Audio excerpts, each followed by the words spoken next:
अस्सलामुअलैकुम। प्रोग्राम सच बात में आपको खुश आमदीद और मैं हूँ गज़ल अशरफ अमान।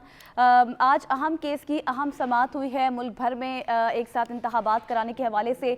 जो अहम केस में अहम रिमार्क्स सामने आए हैं उसके निकात शेयर करने से पहले मैं आपको ये बताऊँगी कि मुज़ाकरात के हवाले से 3 नशिस्तें हुई थी हुकूमत और अपोजिशन में।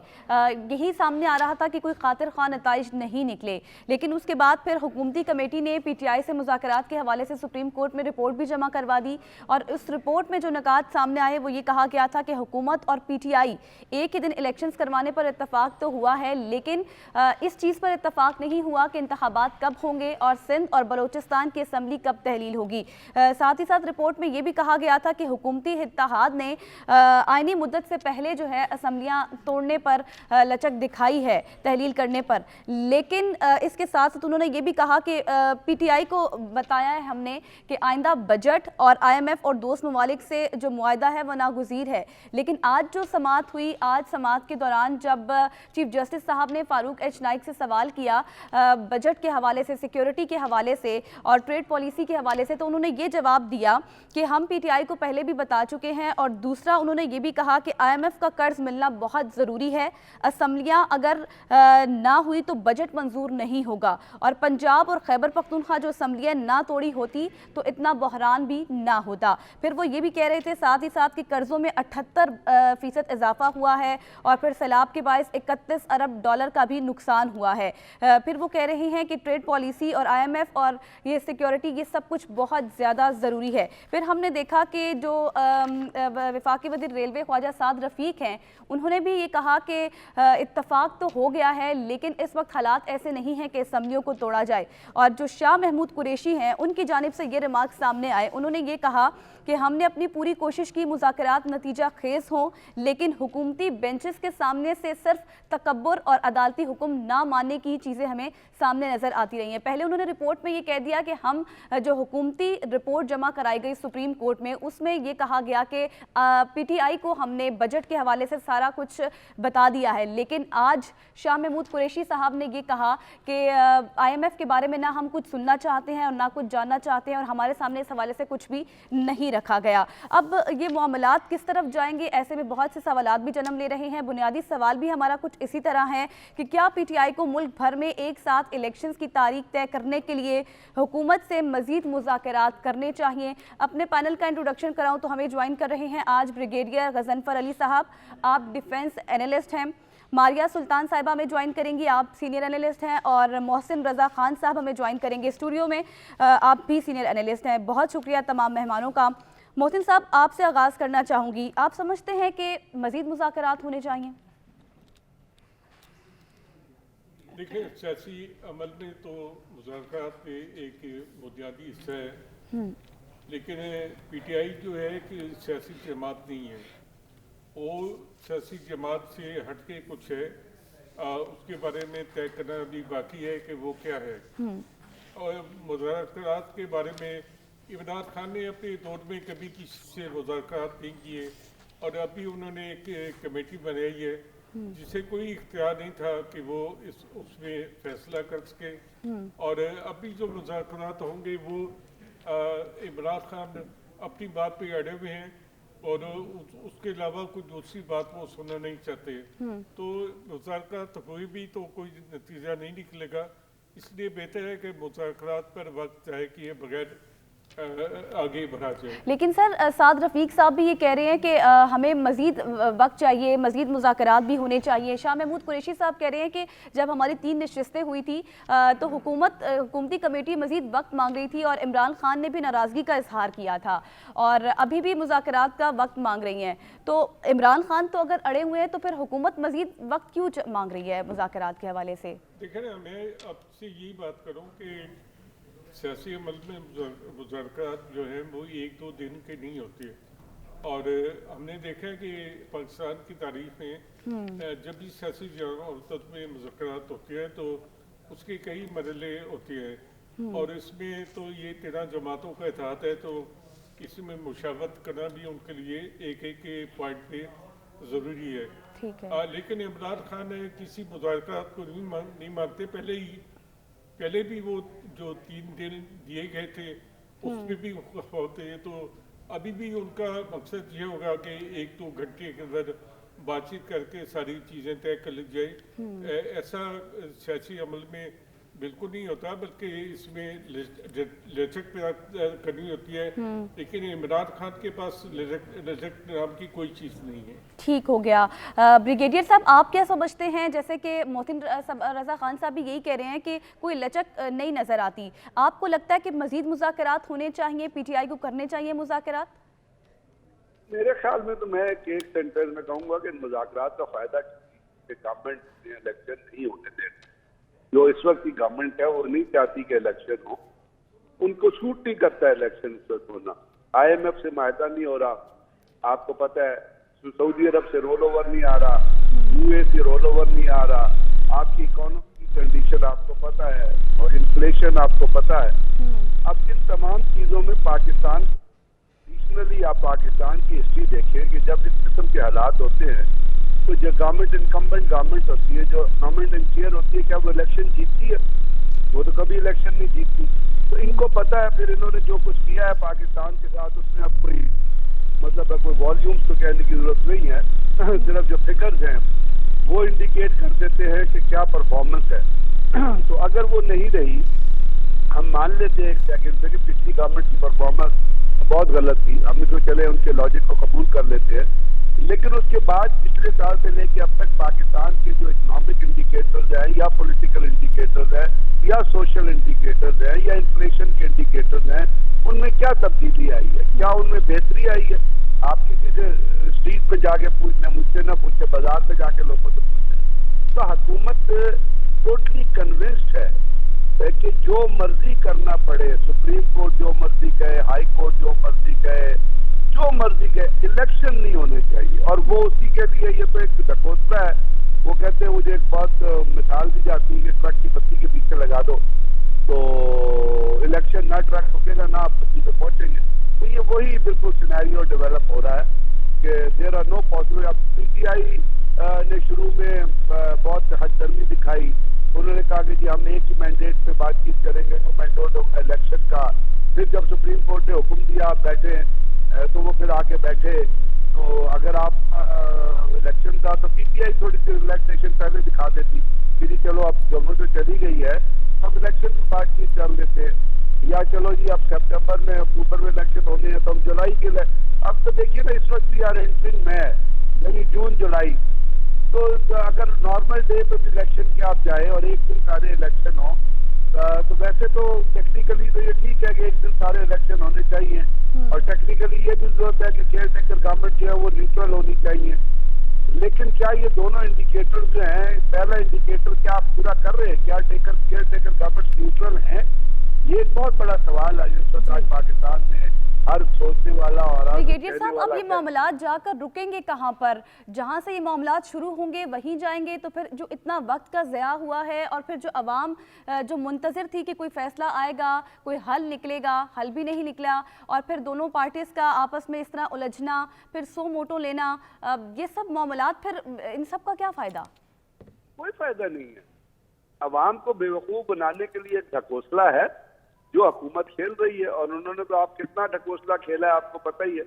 अब ये तो बात ये है कि नुक्ताचीनी सिर्फ नुक्ताचीनी के लिए नहीं होनी चाहिए। Criticism should not be for the sake of criticism. Criticism जो है वो बेटरमेंट के लिए होना चाहिए। अब पाकिस्तान में जो अवाम की बेचारों की हालत है, उस पर लोग क्रिटिसाइज या एनालाइज इस तरह करते हैं कि जी अगर ऐसे स्टेप्स लिए जाए जिससे अवाम की हालत बेहतर हो तो फिर तो प्रोडक्टिव चीज है। अगर अवाम की हालत बेहतर ना हो और गवर्नमेंट परफॉर्म ना कर रही हो, अब आप मुझे बताइए कि आप पार्लियामेंट की प्रोसीडिंग उठा के देख लीजिए, उस प्रोसीडिंग के अंदर आप देखिएगा कितनी दफा अवाम के इश्यूज डिस्कस हुए। आई थिंक आपको एक भी ऐसी प्रोसीडिंग नहीं मिलेगी जिसमें ये रेजोल्यूशन पास हुई हो कि जी महंगाई बहुत ज्यादा है, अवाम मर रहे हैं, तो प्लीज टेक सम मेजर्स इसको कम करने के लिए। वहाँ ये होता है कि वो हम एक दूसरे की जो है वो रुकताचीनी की जाती है। अब एक और ट्रेंड आ गया आजकल, अब वो ये ट्रेंड है कि आप खुद ही देख रही हैं कि सुप्रीम कोर्ट को या जजेस को, जो ख्वाजा आसिफ साहब ने कहा, जो बाकी लोग कहते हैं, और जो तो क्या ये दुख का मुकाम नहीं है? कि हम इस 21वीं सदी में बैठे हुए दुनिया के मुल्क कहां से कहां जा रहे हैं, तरक्की क्या हो रही है, डिजिटल इकोनॉमी हो रही है, इलेक्ट्रॉनिक इकोनॉमी हो रही है, कनेक्टिविटी बन रही है, फॉरेन पॉलिसी की कनेक्टिविटी बन रही है, ऑकस बन गया है, अपना लोग एक दूसरे से जुड़ रहे हैं। हमारे यहाँ क्या हो रहा है, हम एक दूसरे से आपस में ही। ठीक है सर, आप समझते हैं कि कोई भी सीरियस नहीं है। आज सवाल भी कुछ इसी तरह था, हमने सोशल मीडिया पर जब पोस्ट किया कि क्या पीटीआई को मुल्क भर में एक साथ इलेक्शंस की तारीख तय करने के लिए हुकूमत से मजीद मुज़ाकरात करने चाहिए। एनालिस्ट की राय तो आपने जानी है, लेकिन जो अवामी राय हमारे सामने आई है उसमें हाँ में जवाब 25% आया है, जबकि नहीं में 75% आया है। इसी के साथ एक ब्रेक लेते हैं, ब्रेक के बाद फिर हाजिर होंगे। स्टे विद अस।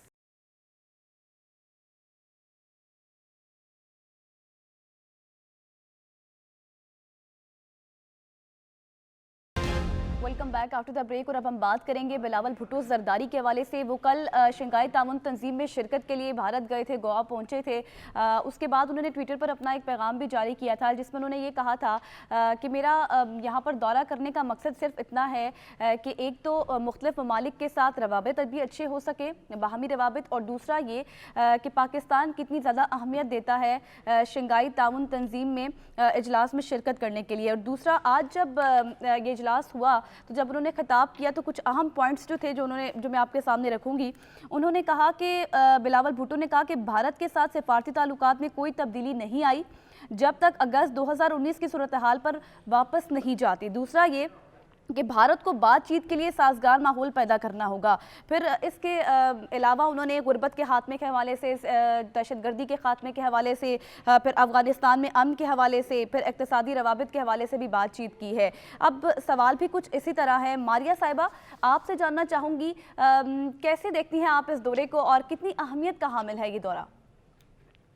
देखिए, बहुत शुक्रिया आपके सवाल का। इसमें कोई शक नहीं है कि ये एक अहम दौरा था, क्योंकि ये जो दौरा है ये एससीओ के प्लेटफॉर्म पे किया गया है और इसमें पाकिस्तान की शर्कतदारी इस बात की अक्कासी करती है कि पाकिस्तान इलाकाई ताउन तंजीम एससीओ, जो कि चीन और रूस की सरबराही में एक बेहतरीन तंजीम के तौर पर उभर रही है, इस खित्ते में जितने भी रवायती और गैर रवायती जो खतरात हैं उसके अंदर एक मस्बत किरदार अदा करेगी और पाकिस्तान किरदार अदा करने के लिए तैयार है। रही बात हिंदुस्तान के साथ जो ताल्लुकात है, मेरे ख्याल से वो ताल्लुकात वहीं के वहीं हैं और उसमें कोई खास तब्दीली नहीं आएगी।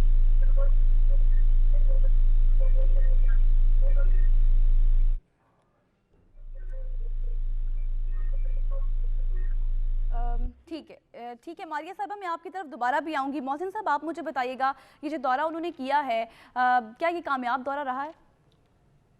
देखिए, कामयाबी और नाकामी का तो फौरी तौर पर पता नहीं चलता, लेकिन इस लिहाज से ये एक अहम दौरा था कि बिलावल भुट्टो जरदारी ने तमाम सियासी जमातों के रहनुमाओं से मशवरा करके वो गवा गए।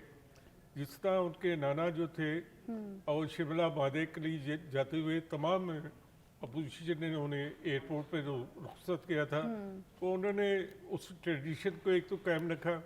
दूसरा, उन्होंने शंघाई ताउन तंजीम के प्लेटफार्म पे मसला कश्मीर के हवाले से एक पाकिस्तान का जो असली मौक़िफ़ था उसका इजहार किया।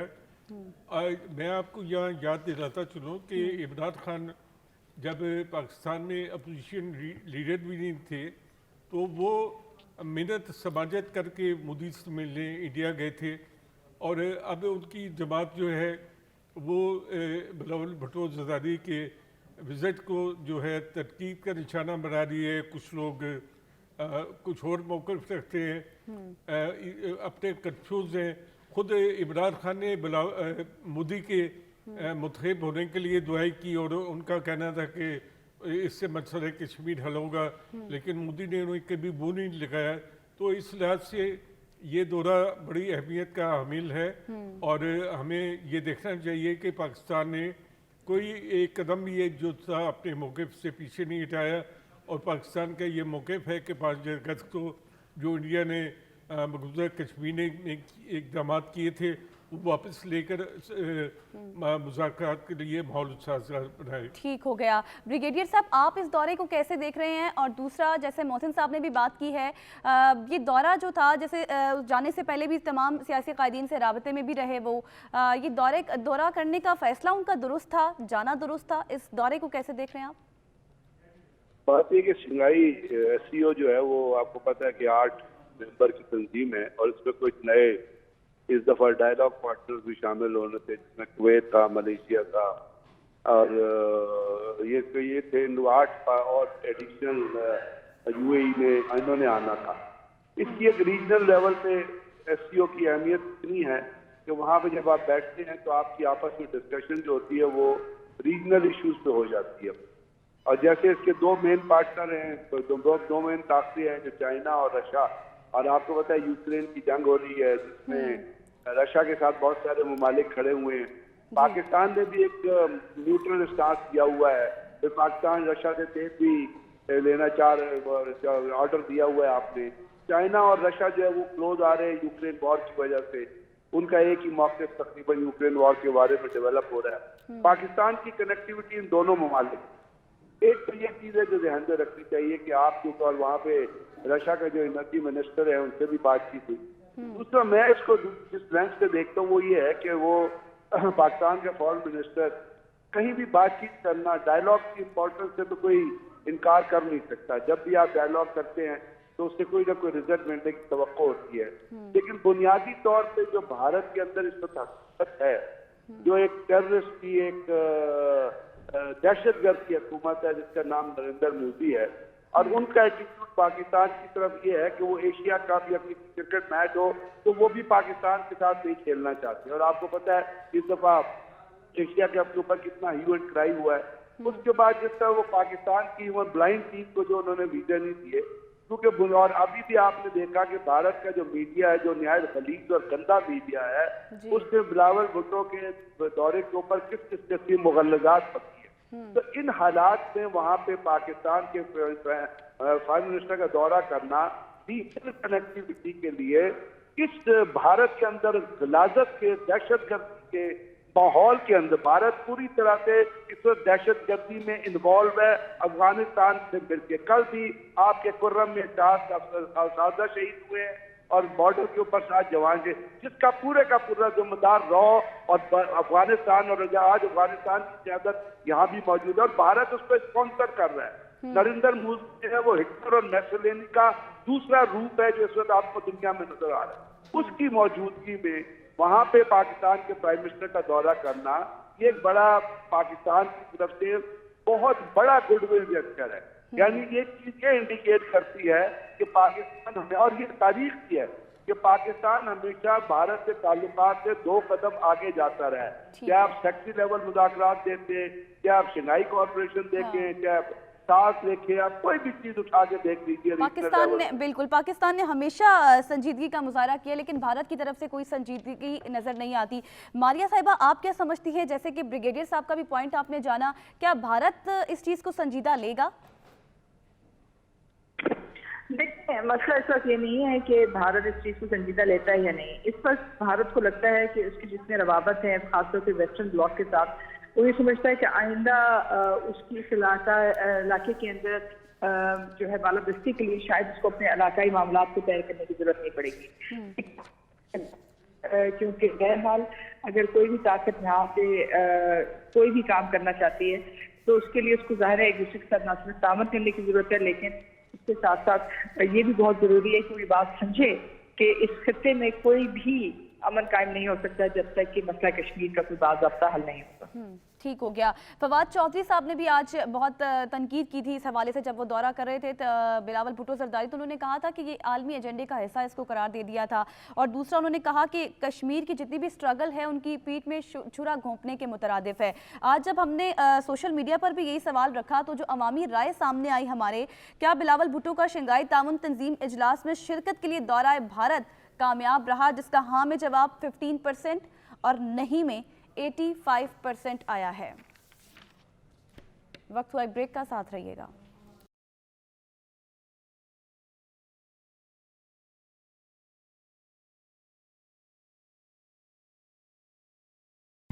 वेलकम बैक जी। एक आलमी बैंक ने ह्यूमन कैपिटल रिव्यू रिसर्च की रिपोर्ट जारी की है, जिसके मुताबिक पाकिस्तान में 2 करोड़ 30 लाख बच्चे स्कूल से बाहर हैं और पाकिस्तान में एक बड़ी तादाद में बच्चे ग़िज़ाई किल्लत का भी शिकार हैं, जबकि पाकिस्तान में औरतों की एक बड़ी तादाद है जो मुलाजमत के जिनको मौक़े नहीं हैं उससे भी महरूम है। मोहसिन साहब, एक बड़ी तादाद है बच्चों की जो तालीम से भी महरूम हैं, ग़िज़ाई किल्लत का भी शिकार हैं। क्या ज़िम्मेदार सिर्फ हुक्मरान ही हैं? देखिए, एक तो पाकिस्तान में वसाइल की तकसीम जो है वो गलत है। पाकिस्तान की अशराफिया जो है वो टैक्स नहीं देती और पाकिस्तान की अशराफिया जो है वो कौमी दौलत की लूट खसूट में भी मसरूफ़ है। आप देखें कि जनरलों और ब्यूरोक्रेट्स और सियासतदानों के घर जो है महलों की तरह हैं और कोई उनको पूछने वाला नहीं है, ना टैक्स देते हैं। तो ज़ाहिर बात है कि उसका बोझ पाकिस्तान की रियासत पे पड़ेगा और अवाम इस तरह बदहाल होंगे। मुल्क में एक इंसाफ पर मबनी माशी निज़ाम लाने की ज़रूरत है ताकि गरीबों को भी उनका हक मिल सके। लेकिन अभी देखने में आ रहा है कि अगर गरीबों के लिए भी कोई स्कीम शुरू होती है तो उससे फ़ायदा अमीर लोग ही उठाते हैं। जैसे कि अभी पब्लिक अकाउंट्स कमेटी में एक बात सामने आई है कि 300 अफराद को 3 अरब डॉलर जो है की रकम इमरान खान के दौर में 0% कर्जे पे दी गई है। अब आप देखें कि 3 अरब डॉलर या तो हम पाकिस्तान में 1 अरब डॉलर के लिए तरस रहे हैं और दुनिया के आगे भीख मांग रहे हैं, और एक तरफ 3 अरब डॉलर हमने 0% पे कर्जा दे दिया और अमीर लोगों को दे दिया ताकि वो अपनी अयाशियाँ और कर सके, और उसकी कोई पूछताछ नहीं है। इस हुकूमत के दौर में ये बात सामने आई है, लेकिन अभी तक उन लोगों का ना एहसाब हो सका है, ना उनसे लूटी हुई रकम वापस हो सकी है। एहतसाब होना चाहिए। मारिया साहिबा, आप क्या समझती हैं, बाकी ममालिक को देखा जाए, भारत हो गया, बांग्लादेश हो गया, या फिर बाकी ममालिक, वहाँ पर इस तरह की इतनी शरह नहीं है जितनी पाकिस्तान में है। इस वक्त एक बड़ी तादाद है बच्चों की, ख़वातीन की, जिनके पास मौक़े नहीं हैं। देखिए, मेरे ख्याल से मवाक़ों से ज़्यादा बड़ी बात यह है कि अभी तक हमने अब माशी तरक्की को अपनी तरजीह नहीं बनाया। यही वजह है कि बावजूद इसके कि तकरीबन हमारे पास इस वक्त दुनिया के हमारा शुमार उन ममालिक में होते हैं जिनके पास जो है सबसे ज़्यादा यूथ बल्ज है, लेकिन उसके बावजूद हम अभी तक उनको इस्तेमाल नहीं करते। तो उसकी यही वजह है कि तमाम सियासी पार्टीज अस्करी जो है की तरफ से अभी तक जो फोकस है हमारे पास, जो वापस आना चाहिए इज्तिमाई तौर पर हैसियत कौम माशी तरक्की के ऊपर, अभी तक वो नहीं आया। जब तक आप ये नहीं करेंगे तब तक मुमकिन नहीं है कि आप अपने आवाम के लिए तमाम मौके खोलें जिनकी इस वक्त जरूरत है। हाँ, लेकिन मारिया, इस वक्त चैलेंजेस भी बहुत हैं और हर हुकूमत जब आती है तो वो यही दावा करती है कि इक़दाम करेंगे, वादे दावे कर दिए, लेकिन इम्प्लीमेंट नहीं किया जाता। तो क्या इक़दाम होने चाहिए? देखिए, पहली बात तो यह है कि किसी भी मुल्क को तरक्की की राह पे काम करने की ज़रूरी है कि आप खुद अपनी कौमी तरजीहात में माशी तरक्की को सियासी उतार चढ़ाव से बालतर रखें, यानी कि कंटिन्यूटी ऑफ पॉलिसीज आपको बहुत ज़्यादा ज़रूरी है।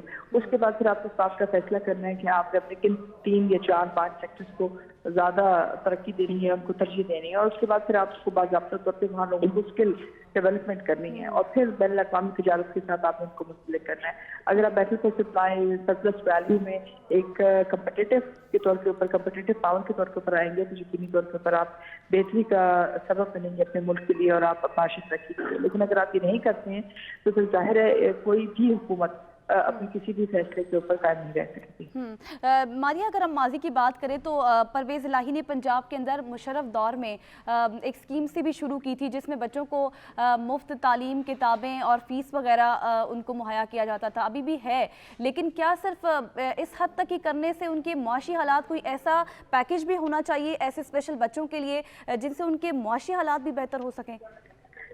देखिए, हम अपने मुल्क को भिखारी नहीं बनाना चाहते और ना ही आइंदा आने वाली नस्ल को। हमें उनको माइक्रो फाइनेंसिंग की तरफ जरूर तरकीब देनी चाहिए ताकि वो तजारत कर सकें या अपने आप अपने पाँव पे खड़े हो सकें। तो इसके लिए आपको इंटेलिजेंट पॉलिसीज चाहिए ताकि आपके जो बच्चे हैं वो जो माइंडसेट है वो इस किस्म को, जिससे वो अपने आप को बेहतर बना सकें और अपनी माशी खुशहाली के लिए, अपने घर की, अपने मुल्क की, उसके लिए काम कर सकें। उसके लिए आपको उनको ट्रेनिंग की जरूरत है। इसका मतलब है कि आपका एजुकेशन सिस्टम जो है इसको ज़्यादा जो है जॉब ओरिएंटेड होना पड़ेगा। ठीक इस है। वक्त जो आप तालीम दे रहे हैं उसका फोकस भी ना जॉब की तरफ है और ना ही जो आप आगे प्रोग्राम्स लेके आ रहे हैं उनका फोकस इस तरफ है कि वो अपने पाँव पे खड़े हो सकें या तिजारत कर सकें। तो इसको आपके एंटरप्रेन्योरल माइंडसेट जो है आपको देना पड़ेगा और वो आपकी शुरुआत से आप देंगे तो आप बड़ी हद तक इसमें आप एक तरह से अपनी वर्क फोर्स को रिओरिएंट कर सकेंगे। ठीक हो गया। ब्रिगेडियर साहब, आप क्या समझते हैं, एक बड़ी तादाद है खवातीन की भी, बच्चों की भी, कौन जिम्मेदार है? सिर्फ हुक्मरान?